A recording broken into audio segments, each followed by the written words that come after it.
ಈಗ ಕಾರ್ಯರೂಪಕ್ಕೆ ತರೋದಕ್ಕೆ ಎಲ್ಲ ರೀತಿಯ ಸಿದ್ಧತೆ ನಡೀತಾ ಇದೆ. ಮೇಡಮ್ ಹೇಳ್ದಂಗೆ ಅದನ್ನು ಇಂಪ್ಲಿಮೆಂಟ್ ಮಾಡುವಂಥ ಸಾಧ್ಯತೆ ಇರುತ್ತಾ ಅಥವಾ ಹೇಗೆ? ಯಾಕೆಂದರೆ ಈಗಿನ ಕೊಟ್ಟಿರೋದ ಗ್ಯಾರಂಟಿಯಲ್ಲಿ ಅಥವಾ ಅವರ ಕಚ್ಚಾಟ ಗುದ್ದಾಟದ ನಡುವೆ ಸುಮ್ಮನೆ ಈ ರೀತಿ ಘೋಷಣೆ ಮಾಡಿಕೊಂಡೇ 5 ವರ್ಷ ಕಳೆದು ಬಿಡೋಣ ಅಂತ ಲೆಕ್ಕಾಚಾರ ಇರಬಹುದಾ? ಹೇಗೆ ನೋಡಿ, ಈಗ ಯುಕಲಿಪ್ಟಸ್ ಅಂತಂದರು. ಯುಕಲಿಪ್ಟಸಲ್ಲಿ ಅದು ಕಮರ್ಷಿಯಲ್ ಕ್ರಾಪ್. ಅದನ್ನು ಅವರು ತೆಗೆದು ಯಾರಿಗಾರ ಅದನ್ನು ಮಾರಿದ್ರೂ, ಯಾಕಂದರೆ ಯುಕಲಿಪ್ಟಸ್ ಏನು ಮಾಡುತ್ತೆ ಅಂತಂದರೆ ಒಳಗಡೆ ಇರೋ ಅಂತರ್ಜಲನ ಜಾಸ್ತಿ ಹೀರುತ್ತೆ. ಅಕಸ್ಮಾತ್ ಅವ್ರು ಅದನ್ನು ತೆಗೆದ್ರೆ ಶ್ಲಾಘನೀಯ. ಅಂತಂದರೆ ಆ ಮರಗಳನ್ನ ತೆಗೆದು ಅದನ್ನು ಯಾರಿಗಾರ ಮಾಡಿ ಬಂದಂಥ ದುಡ್ಡಲ್ಲಿ ಪಾರ್ಕ್ ನಿರ್ಮಿಸ್ತಾರೋ, ಇಲ್ಲಾಂತಂದರೆ ಅದಕ್ಕೆ ಅಂತಲೇ ಒಂದು ಯಾವ್ದಾರು ಫಂಡ್ಸ್ ಇದೆಯಾ, ಇಲ್ಲಾಂತಂದರೆ ಇವರು CSR ಟೈಅಪ್ ಮಾಡ್ಕೊಂಡು ಯಾವ್ದಾರು ಕಂಪ್ನೀಸ್, ಇವಾಗ ಇನ್ಫೋಸಿಸ್ ಇರ್ಬೋದು, ಇನ್ಯಾವುದೋ ಒಂದು ಕಂಪ್ನಿಗಳಿರ್ಬೋದು, ಅವ್ರದ್ದು CSR ಫಂಡ್ಸ್ ಜೊತೆ ಅರಣ್ಯ ಇಲಾಖೆಯವರು CSR ಫಂಡ್ಸ್ನ ಕರೀತಾರಾ, ಇಲ್ಲ ಅವ್ರ ಜೊತೆ ಗುಡಿ ಏನಾರು ಕೈ ಜೋಡಿಸಿ ಮಾಡ್ತಾರಾ, ಇದೆಲ್ಲ ಮುಂದಿನ ದಿನಗಳಲ್ಲಿ ನಾವು ನೋಡಬೇಕಾಗತ್ತೆ. ಆಮೇಲೆ ಮೇಡಮ್ ಹೇಳ್ತಾ ಇದ್ದಂಗೆ ರೋಡಲ್ಲಿ, ರಸ್ತೆಗಳಲ್ಲಿ ಮರಗಳು ಏನಕ್ಕೆ ಬೀಳ್ತವೆ ಅಂತಂದರೆ ಅವೈಜ್ಞಾನಿಕವಾಗಿ ಮರಗಳನ್ನ ನಾವು ನೆಟ್ಕೊಂಡ್ಬಂದಿರೋವಂಥದ್ದು. ಅಂದರೆ 20-30 ವರ್ಷದ ಮುಂಚೆ ನಾವು ಏನು ಮರಗಳು BBMPಯಿಂದ ಆಗಲಿ ಅರಣ್ಯ ಇಲಾಖೆಯಿಂದ ಏನು ಕೊಟ್ಟರು, ಅದರಲ್ಲಿ ಸಾಕಷ್ಟು ಸ್ಪೆಥೋಡಿಯಾ ಅಂತಂದರೆ ಆಫ್ರಿಕನ್ ಟುಲಿಪ್ಸ್ ಅಂತ ಒಂದು ಗಿಡ ಬರುತ್ತೆ. ಆಮೇಲೆ ಗುಲ್ಮೋರ್ಮ್ ಗಿಡಗಳು ಬರುತ್ತೆ. ಆಫ್ರಿಕನ್ ಟುಲಿಪ್ಸ್ ಒಂದು 20-25 ವರ್ಷ ಆದಮೇಲೆ ಒಳಗಡೆಯಿಂದನೇ ಅದು ಸ್ವಾಭಾವಿಕವಾಗಿ ಅದರದ್ದು ಇದು ಕಳ್ಕೊಳ್ಳುತ್ತೆ, ಆ ಗರ್ತ್ ಕಳ್ಕೊಳ್ಳೋದು, ಆಮೇಲೆ ವೀಕಾಗಿ ಬೀಳುತ್ತೆ. ಗುಲ್ಮೋರ್ದು ಏನು ವಿಶೇಷ ಅಂತಂದರೆ ಅದು ಒಳಗಡೆ ರೂಟ್ ಅಲ್ಲ, ಅದು ಮೇಲ್ಗಡೆನೇ ಏನು ಬೇರ್ನ ಬಿಟ್ಕೊಂಡು ಭೂಮಿಯ ಮೇಲ್ಗಡೆನೇ, ನೀವು ಫುಟ್ಪಾತ್ ಮೇಲೆಲ್ಲ ಬಂದುಬಿಡುತ್ತೆ ಅದು. ನೀವು ಒಳ್ಳೆ ಫುಟ್ಪಾತ್ ಮಾಡಿದರೆ ಒಂದು 15-20 ತಿಂಗಳು ಮತ್ತು ಆ ಬೇರು ಒಳ್ಳೆ ಫುಟ್ಪಾತ್ನ ಟೈಲ್ಸ್ನ ಎಲ್ಲ ತೆಗೆದು ಮೇಲ್ಗಡೆನೇ ಬೆಳ್ಕೊಳ್ಳೋ ಅಂಥ ಮರ. ಈಗ ಏನಾಗ್ತಾ ಇದೆ ಅಂತಂದರೆ ಎಲ್ಲ ಕಡೆ ನಾವು ವೈಟ್ ಟ್ಯಾಪಿಂಗ್ ಅಂತ ಏನೋ ಮಾಡಿಬಿಡ್ತಾ ಇದ್ದೀವಿ. Cement road, white tapping roads. ಮರಗಳಿಗೆ ಸೋರ್ಸ್ ಇತ್ತಲ್ಲ, ನೀರಿನ ಸೋರ್ಸ್ ಹುಡ್ಕೊಂಡು ತೊಗೊಳೋದಕ್ಕೆ ಆಗ್ತಾಯಿಲ್ಲ. ಆಮೇಲೆ ಆ ಆ ಸುತ್ತಮುತ್ತಲು ಟಾರ್ ನಾವು ಸುಮಾರು ಸಲ ಎಲ್ಲ ಎಷ್ಟೋ ಮರಗಳು ನಮ್ಮ ಬಡಾವಣೆಯಲ್ಲಿ ಎಷ್ಟೋ ವರ್ಷದಿಂದ ತಕ್ಕೊಂಬರ್ತಾಯಿದ್ದೀವಿ. ಪಿಟ್ ಮಾಡಿಸೋದು, ಡಾಂಬರ್ನ ತಗ್ಸೋದು, ಇದೆಲ್ಲ ಮಾಡ್ಕೊಂಬರ್ತಾಯಿದ್ದೀವಿ. ಮರಗಳಿಗೆ ಬೇಕಾಗಿರ್ತಕ್ಕಂಥದ್ದು ಏನು ಅಂತಂದರೆ ಆ ವೈಟ್ ಟ್ಯಾಪಿಂಗ್ಸ್ ಎಲ್ಲೆಲ್ಲಿ ನಡೀತಾ ಇದೆಯೋ ಅದೊಂಥರ ಟೈಮ್ ಬಾಂಬರ್ ಇದ್ದಂಗೆ. ಇದು ಈ ಮರ, ಈ ರೋಡಲ್ಲಿರೋ ಮರ ಇಷ್ಟು ವರ್ಷಕ್ಕೆ ಸತ್ತೋಗುತ್ತೆ ಅಂತ ನಾವು ಅಲ್ಲೇ ಡಿಕ್ಲೇರ್ ಮಾಡಿಬಿಡ್ಬೋದು. ಮುಂದೆ ಬರೋಕ್ಕೆ ಪೀಳಿಗೆಗೆ ಅಧಿಕಾರಿಗಳ ಬೇಜವಾಬ್ದಾರಿ ತಾನೇ ಅದು.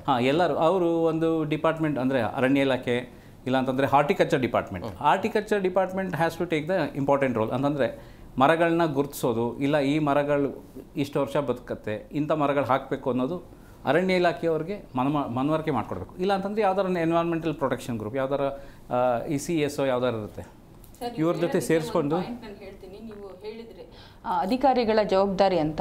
ನಮ್ಮ ಮಹದೇವಪುರ ಝೋನಲ್ಲಿ ಫುಲ್ ಮಹದೇವಪುರ ಕಾನ್ಸ್ಟಿಟ್ಯೂನ್ಸಿಗೆ ಒಬ್ಬರೇ ಇದ್ದಾರೆ ಅರಣ್ಯ ಇಲಾಖೆಯವರು. ನಾವು ಏನೇ ಕೇಳಿದ್ರು ಪರ್ಮಿಷನ್ ತೊಗೋಬೇಕಾದ್ರೆ ಒಬ್ಬ ಪರ್ಸನ್ನ ಎಂಪ್ಲಾಯ್ ಮಾಡಿದ್ರೆ ಅಷ್ಟು ದೊಡ್ಡ ಏರಿಯಾನ ಹೇಗೆ ಮೇಂಟೈನ್ ಮಾಡ್ತೀರಾ? HAL ನಿಮಗೆ ಎಲ್ಲರಿಗೂ ಗೊತ್ತಿದೆ, ಓಲ್ಡ್ ಏರ್ಪೋರ್ಟ್ ರೋಡಲ್ಲಿ ಎಷ್ಟು ಮರಗಳಿದೆ, ಮರಗಳಿಗೆ ಎಷ್ಟು ಗೆದ್ದಲು ಹಿಡಿದಿದೆ ಅಂತ. ಅದ್ರ ಬಗ್ಗೆನೂ ಎಂಪ್ಲಾಯ್ಮೆಂಟ್ನೂ ಕೊಡಬೇಕಾಗತ್ತೆ ಸರ್. ಏನಾಗುತ್ತೆ ಅಂತಂದರೆ ಡಿಪಾರ್ಟ್ಮೆಂಟ್ ಮತ್ತು ಈಗ ಏನು BBMP ಗ್ರೇಟರ್ ಬೆಂಗಳೂರು ಆಗಿದೆ, ಒಂದು ವಾರ್ಡ್ಗೆ ಒಬ್ಬನ್ನ ಟ್ರೀ ವಾರ್ಡನ್ ಅಂತ ಅವ್ರು ನೇಮಕ ಮಾಡ್ಕೋಬೇಕು, ಹಾನರರಿ ಟ್ರೀ ವಾರ್ಡನ್ ಅಂತ. ಅವನ ಕೆಲಸ ಏನು ಅಂತಂದರೆ ಯಾವ ಮರದಲ್ಲಿ ಯಾವುದು ಒಣಗಿರೋ ಮರ ಇದೆ, ಯಾವ್ದಾರು ಒಣಗಿರೋ ಟೊಂಗೆ ಏನಾದ್ರು ತೊಂದರೆ ಆಗುತ್ತೆ, ಯಾರು ಸಿಗ್ನಲಲ್ಲಿ ಯಾರಿಗಾರು ನಿಂತಾಗ ಗಾಳಿ ಬಂದಾಗ ಅದು ಬೀಳುತ್ತಾ, ಇಲ್ಲಾಂದರೆ ಮರದ ಬುಡೋದು ಏನಾರು ಗೆದ್ಲು ಹಿಡಿದು ವಾಲ್ಕೊಂಡಿದ್ಯಾ ರಸ್ತೆಗೆ, ಇದನ್ನೆಲ್ಲ ಟ್ರೀ ಮಾರ್ಕ್ ಮಾಡಿಕೊಂಡು ಡಿಪಾರ್ಟ್ಮೆಂಟ್ಗೆ ಹೋಗಿ ಅವರು ವರದಿ ಮುಟ್ಟಿಸ್ಬೇಕು. ಇಲ್ಲ ಅಂತಂದರೆ ಮರಗಳಿಗೆ ಜಿಯೋ ಟ್ಯಾಗಿಂಗ್ ಅಂತ ಮಾಡೋಕ್ಕೂ ಶುರು ಮಾಡಿದ್ದಾರೆ ಬೇರೆ ದೇಶಗಳೆಲ್ಲ. ಜಿಯೋ ಟ್ಯಾಗಿಂಗ್ ಏನಂತಂದರೆ ಈ ಮರ ಇಲ್ಲಿದೆ, ಇದು ಜಿಯೋ ಟ್ಯಾಗ್ ಮಾಡಿಬಿಟ್ರೆ ಅದು ಸ್ಯಾಟಲೈಟಿಂದ ಅದು ಇಮೇಜ್ ನೋಡ್ಕೊಳ್ತಾ ಇರುತ್ತೆ. ಆ ಮರ ಯಾರು ಕಡಿದ್ರೆ ಮುಂಚೆ ಇಲ್ಲಿತ್ತು, ಎಷ್ಟು ದಿನದ ಮುಂಚೆ ಇದು ಈ ಹಸಿರು ಪದರ ಏನಿತ್ತು ಅದು ಕಟ್ ಆಫ್ ಆಗಿದೆಯಾ ಏನು ಅಂತ ಆ ಒಂದು ನಮ್ಮಲ್ಲಿ ಫೆಸಿಲಿಟೀಸ್ ಅಳವಡಿಸ್ಕೋಬೇಕು. ಅಂತಂದರೆ ಆ ಒಂದು ಟೆಕ್ನಾಲಜಿನೂ ನಾವು ಅಳವಡಿಸ್ಕೋಬೇಕಾಗುತ್ತೆ. ಬರೀ ನಾವು ಮರನೇ ಖಾಲಿ ಜಾಗದಲ್ಲೆಲ್ಲ ಮರನೇ ಹಾಕ್ಲಿಕ್ಕಾಗಲ್ಲ. ನಮ್ಮಲ್ಲಿ ಎಷ್ಟು ಕೆರೆಗಳಿತ್ತು ಅಂದರೆ ಬೆಂಗಳೂರಿನಲ್ಲಿ ಎಷ್ಟೋ ಪಕ್ಷಿಗಳು ಬೇರೆ ದೇಶದಿಂದ ವಲಸೆ ಬಂದು ಇಲ್ಲಿ ಸಂತಾನೋತ್ಪತ್ತಿ ಮಾಡಿಕೊಂಡು ಮತ್ತೆ ಹೋಗೋವು. ಈಗೇನಾಗಿದೆ ಅಂತಂದರೆ ಬೆಂಗಳೂರಿನಲ್ಲಿರೋ ಕೆರೆಗಳೆಲ್ಲ ಕುಲುಷಿತವಾಗಿಬಿಟ್ಟು ಪಕ್ಷಿಗಳನ್ನೂ ನಾವು ನೋಡ್ಲಿಕ್ಕೆ ಆಗ್ತಾ ಇಲ್ಲ.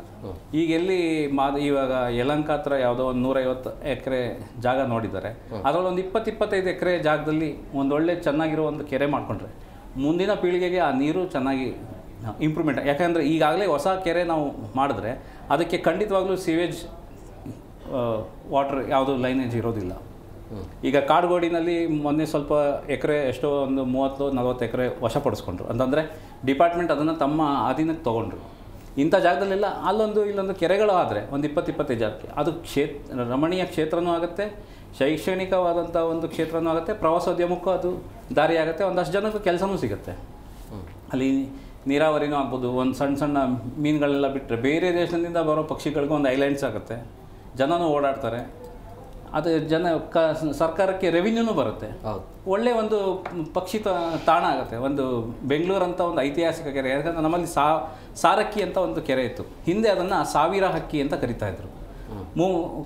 ಬಾಯಿ ಮಾತಲ್ಲಿ ಇವಾಗ ಏನಾಗಿದೆ ಅಂತಂದರೆ ಅದು ಸಾರಕ್ಕಿ ಕೆರೆಯಾಗಿ ನಿಂತಿದೆ. ಆದರೆ ಅಲ್ಲಿ ನೋಡಲಿಕ್ಕೆ ಪಾಪ ಪಕ್ಷಿಗೋಸ್ಕರ ಅಂತ ನಾವೆಲ್ಲ ಮಾಡಿದ್ವಿ, ಹೋರಾಟ ಎಲ್ಲ ಮಾಡಿ, ಬಟ್ ಆ ಕೆರೆ ತುಂಬ ಚೆನ್ನಾಗಿ ಬಂದಿದೆ. ಸುತ್ತಮುತ್ತಲು ಇನ್ನು ಮರ ಗಿಡಗಳು ಹಾಕಿ ಇನ್ನೂ ಒಂದಷ್ಟು ಟೈಮ್ ಹಿಡಿಯುತ್ತೆ ಅದು ಸರಿ ಹೋಗುತ್ತೆ.